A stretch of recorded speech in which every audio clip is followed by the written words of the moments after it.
विद्यार्थी मित्रांनो, काल आपण मागच्या तासिकेत SCERT महाराष्ट्र राज्य शैक्षणिक संशोधन व प्रशिक्षण परिषद या घटकाविषयीची माहिती पाहिलं होतं.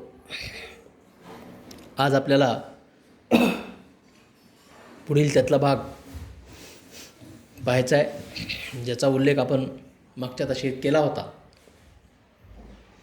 महाराष्ट्र राज्य पाठ्यपुस्तक निर्मिती व अभ्यासक्रम संशोधन मंडळ, त्याला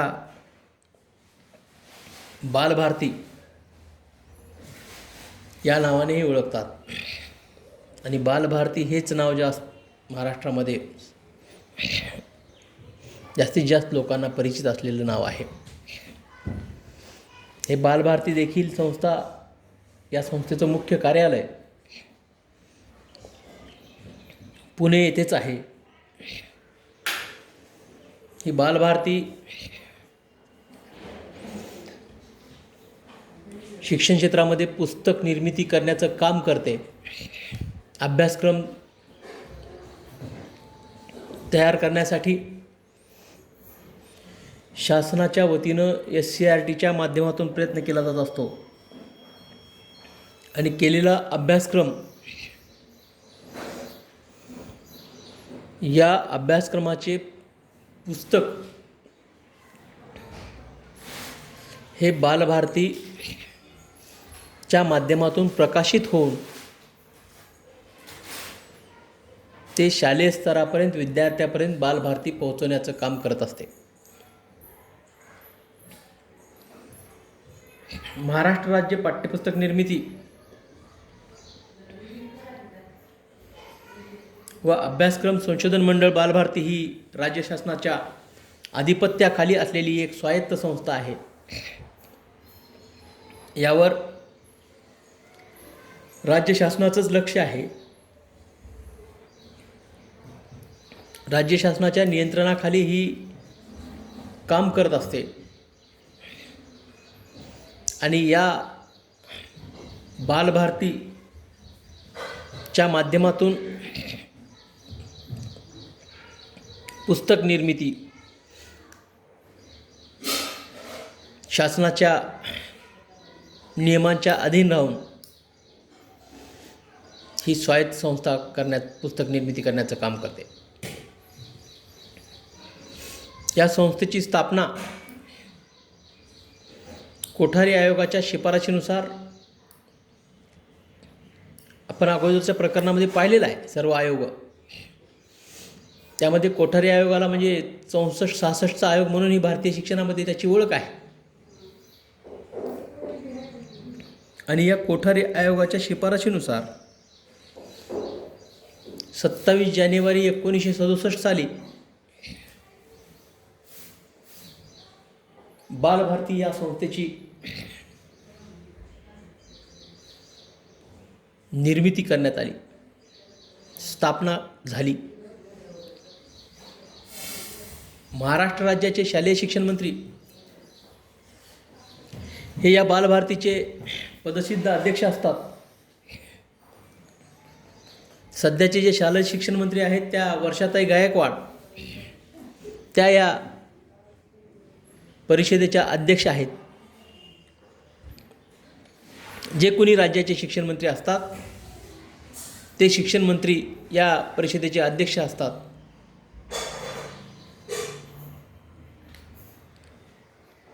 शिक्षण विभागातील शिक्षण संचालक या दर्जाचे एक अधिकारी मंडळाचे संचालक असतात. मंडळाच्या धोरणविषयक सर्व बाबी नियामक मंडळ आखत असते आणि या नियामक मंडळावर काही शासकीय सदस्य आणि काही अशासकीय सदस्य नियुक्त केलेले असतात आणि यांची नियुक्ती शासन करतं. कारण शासनाच्या शिक्षण विभागाच्या नियंत्रणाखालीच ही संस्था काम करते.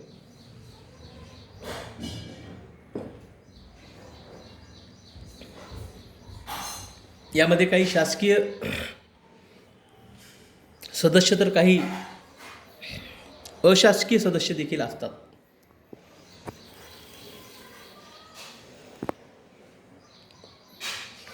शासनमान्य अभ्यासक्रमावर आधारित आवश्यक शालेय विषयांची पाठ्यपुस्तके तसेच अन्य शैक्षणिक साहित्य राज्यात सर्वांकरिता प्रकाशित करून माफक दरात पाठ्यपुस्तके उपलब्ध करून देणे हे या मंडळाचे मुख्य उद्दिष्ट आहे. अगदी माफक दरात, योग्य दरात विद्यार्थ्यांना बुक्स, पुस्तकं उपलब्ध करून देणारी ही संस्था आहे. सर्वसामान्यांचा विचार करून सर्वसामान्यांना परवडतील असे पुस्तकं राज्य शासनाच्या मार्गदर्शनाखाली निर्माण करण्याचं काम ही बालभारती ही संस्था स्वायत्त असली तरी शासनाच्या अधीन राहून काम करते.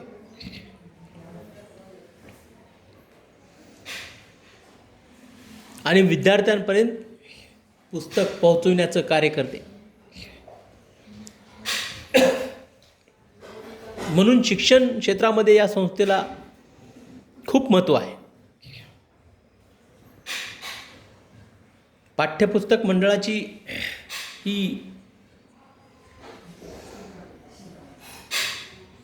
पार्श्वभूमी पाहिल्यानंतर पाठ्यपुस्तक मंडळाची काही कार्य, प्रमुख कार्य आपल्याला पाहिजेत. ती कोणती आहेत ते आपण सविस्तररित्या पाहणार आहोत. त्यामध्ये पाठ्यपुस्तक मंडळाची प्रमुख कार्य पाहत असताना पहिला मुद्दा दिलेला आहे,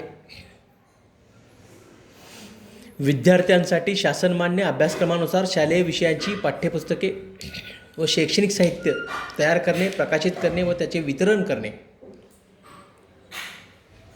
हे मुख्य कार्य बालभारतीचे आहे.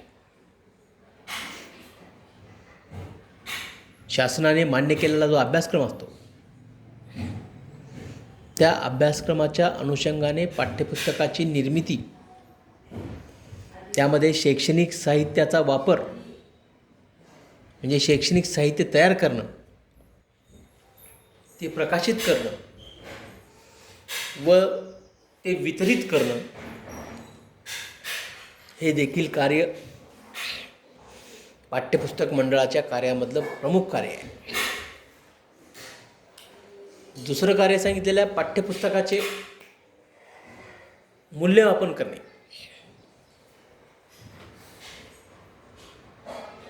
पाठ्यपुस्तकाचे मूल्यमापन करणे. आता जे पाठ्यपुस्तक राज्य शासनानं अभ्यासक्रमाची रचना केलेली असते ती योग्य आहे की अयोग्य आहे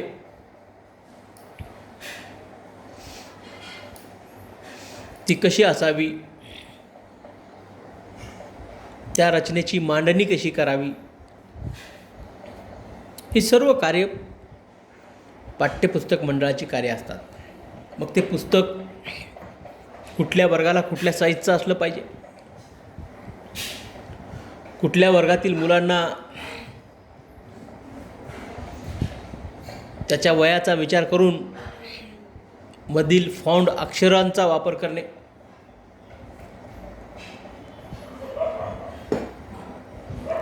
पूर्व प्राथमिक वयातील मुलांच्या पुस्तकामध्ये अधिकाधिक शैक्षणिक साहित्याचा वापर करणे, त्याला आपण इंग्रजीमध्ये टीचिंग एड्स म्हणतो. हे सर्व कार्य पाठ्यपुस्तकाच्या मूल्यमापन नावर अवलंबून असते. म्हणून पाठ्यपुस्तकाचे मूल्यमापन करणे हे देखील एक महत्त्वाचं कार्य त्याचं आहे. त्याचबरोबर मुलांसाठी किशोर मासिक प्रकाशित करणे जी मुलं किशोर वयातील असतात त्या मुलांना चांगले विचार वाचायला देण्यासाठी किशोर मासिक प्रकाशित करण्याचं काम बालभारती करत असते. म्हणून हे एक बालभारतीचं प्रमुख कार्य आहे.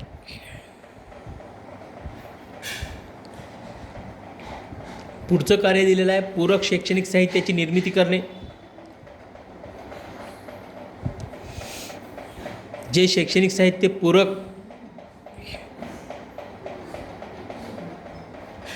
पूरक म्हणजे अभ्यासाला पूरक, अध्यापनाला पूरक, विद्यार्थ्यांना संकल्पना समजण्यासाठी पूरक अशा साहित्याची निर्मिती करणं हे देखील याचं एक प्रमुख कार्य आहे. पुढचं कार्य दिलेलं आहे शिक्षकांना अभ्यासक्रम व पाठ्यपुस्तकाचे संशोधन प्रकल्प देऊन त्यासाठी आर्थिक सहाय्य देणे.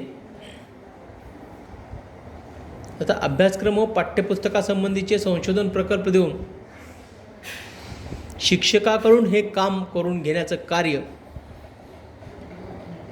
बालभारती करते. त्यासाठी लागणारं आर्थिक सहाय्य देखील शिक्षकांना पुरवते, साहित्यिकांना पुरवते. अशा पद्धतीनं वरील कार्य बालभारती या संस्थेचे म्हणजेच पाठ्यपुस्तक मंडळाची प्रमुख कार्य आहे. पाठ्यपुस्तक मंडळाद्वारे प्रकाशित होणाऱ्या सर्व विषयांच्या पाठ्यपुस्तकाचे तसेच अन्य शैक्षणिक साहित्याचे मंडळाच्या विभागीय भंडाराद्वारे वितरण केले जाते. भांडार या पाठ्यपुस्तक मंडळाचं एक भांडार असतं, ज्याला आपण गोडाऊन म्हणतो. त्या भांडारामध्ये हे साहित्य ठेवून त्या ठिकाणून वितरित केलं जातं. मंडळाची ही विभागीय भंडार पुणे, गोरेगाव या ठिकाणी आहे, पनवेल या ठिकाणी आहे, आपल्या राज्यातील सांगतोय. नागपूरला आहे, अमरावतीला आहे, औरंगाबादला आहे, आपल्या लातूरमध्ये आहे, MIDCमध्ये, कोल्हापूरला आहे, नाशिक या 9 ठिकाणी हे भांडारे आहेत पाठ्यपुस्तक मंडळाची.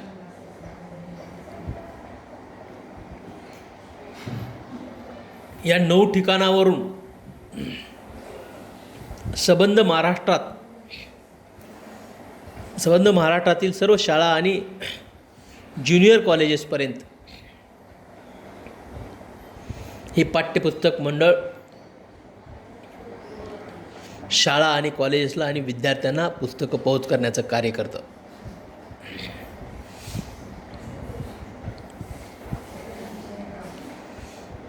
त्याचबरोबर हे कार्य पाहिल्यानंतर महाराष्ट्र राज्य पाठ्यपुस्तक निर्मिती व अभ्यासक्रम संशोधन मंडळ या संस्थेतील काही प्रमुख विभाग आहेत. ती कोणती विभाग आहेत हे आपल्याला पाहायचं आहे. त्यामध्ये विद्या विभाग,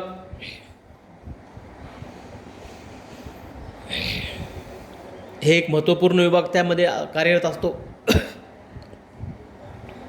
त्याचबरोबर संशोधन करणारा विभाग, संशोधनाला चालना देणारा विभाग, संशोधन विभाग या नावानं तो देखील यामध्ये कार्यरत असतो. त्यानंतर साठा व वितरण विभाग,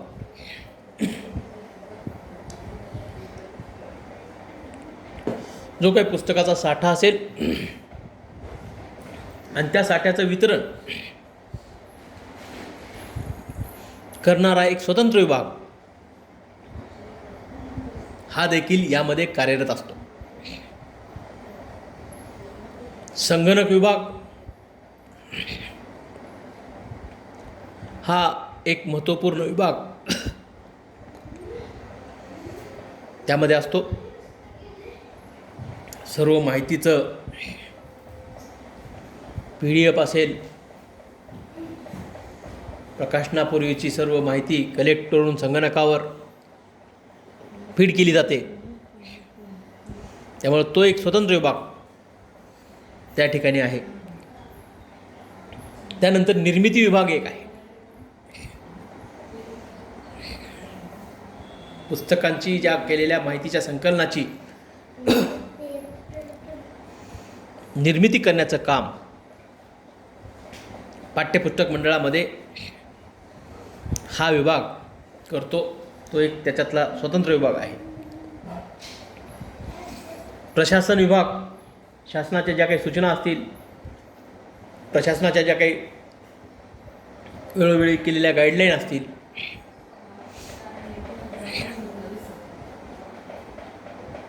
हे प्रशासन विभाग सांभाळतात. ते एक स्वतंत्र विभाग त्यामध्ये आपल्याला कार्यरत असलेला पाहायला मिळतो.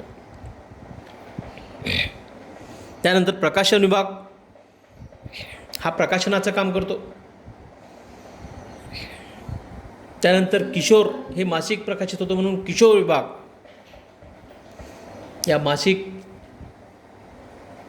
का संदर्भात स्वतंत्र काम करणारा हा किशोर विभाग देखील त्या ठिकाणी कार्यरत आहे. आणि शेवटचा आहे तो म्हणजे ग्रंथालय विभाग. जी काही पुस्तकं असतील ती पुस्तकं जतन करून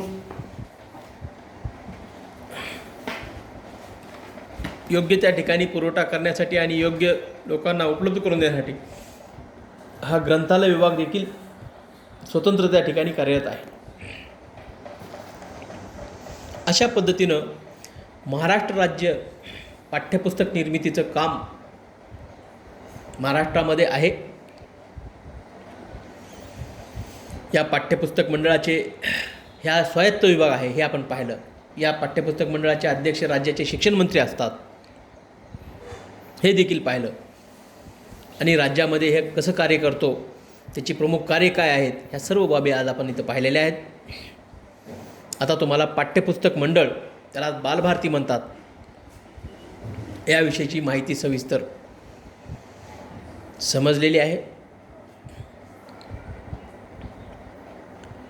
आता याच प्रकरणातील पुढचा पॉईंट जो आहे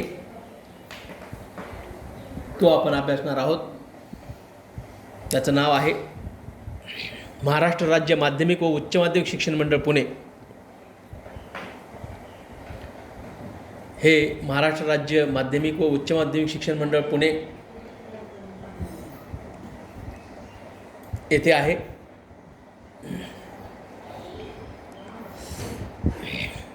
हे राज्य लेवलचं महत्त्वाचं मंडळ आहे आणि याला अधीन राहून प्रत्येक विभागावर राज्याची उपमंडळे कार्यरत आहेत. हे आपल्याला सविस्तर माहिती पाहताना लक्षात येईल.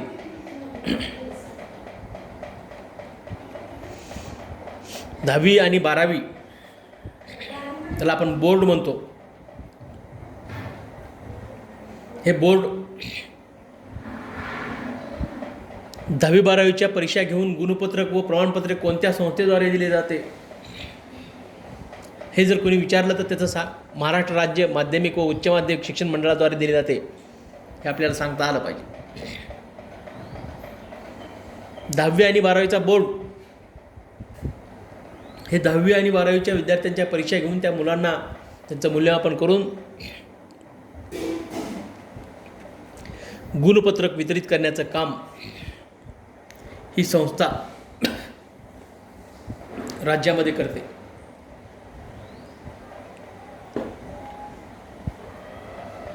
माध्यमिक व उच्च माध्यमिक शिक्षणाची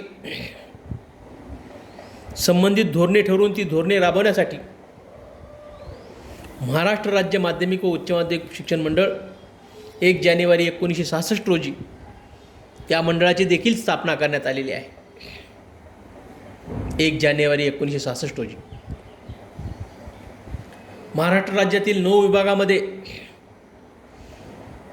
हे मंडळ उपमंडळाच्या माध्यमातून त्याच्या अधीन असलेल्या मंडळाच्या माध्यमातून कार्यरत आहे. त्यामध्ये पुणे येथे त्याचं मुख्य कार्यालय आहे. त्यानंतर औरंगाबाद हे एक स्वतंत्र त्याचं मंडळ राज्यमंडळाला संलग्नित असं आहे. त्यानंतर नाशिक, नागपूर, अमरावती, कोल्हापूर, मुंबई, लातूर व कोकण येथे राज्यमंडळाची विभागीय कार्यालये आहेत. या 9 विभागामध्ये हे मंडळ कार्यरत आहे आणि या 9 विभागाच्या माध्यमातून संबंध राज्यातील सर्व जिल्ह्यामध्ये असलेल्या विद्यार्थ्यांच्या 10वी 12वीच्या परीक्षा घेऊन त्यांना गुणपत्रक वितरण करण्याचं काम, त्या विद्यार्थ्यांचं मूल्यमापन करण्याचं काम या मंडळाद्वारे होत असतं.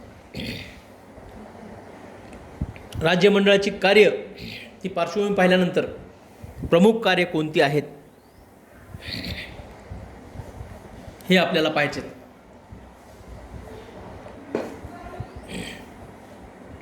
ती कोणती कार्य आहेत हे आपण पाहूया. महाराष्ट्र शासनाला सर्वसाधारणपणे माध्यमिक व उच्च माध्यमिक शिक्षणाशी संबंधित असलेल्या धोरणाविषयक बाबींचा सल्ला देणे,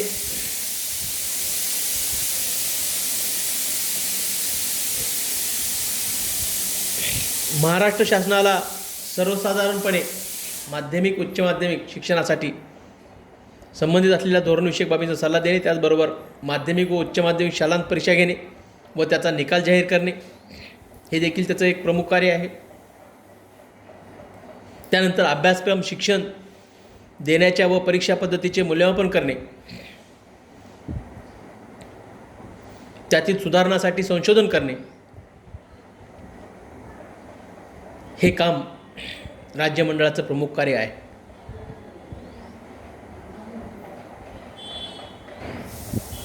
त्याचबरोबर शालांत परीक्षासंबंधीचे नियम, अटी, शर्ती तयार करणं व उत्तीर्णतेचे नियम तयार करणे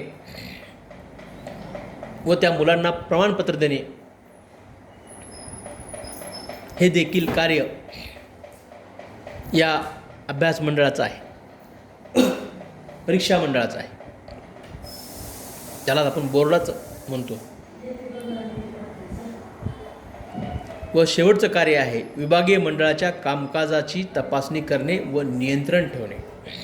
विभागीय मंडळाच्या कामकाजाची तपासणी करणे व नियंत्रण ठेवणे. या महाराष्ट्र राज्य माध्यमिक उच्च माध्यमिक शिक्षण मंडळाच्या नियंत्रणाखाली हे 9 विभाग जे आहेत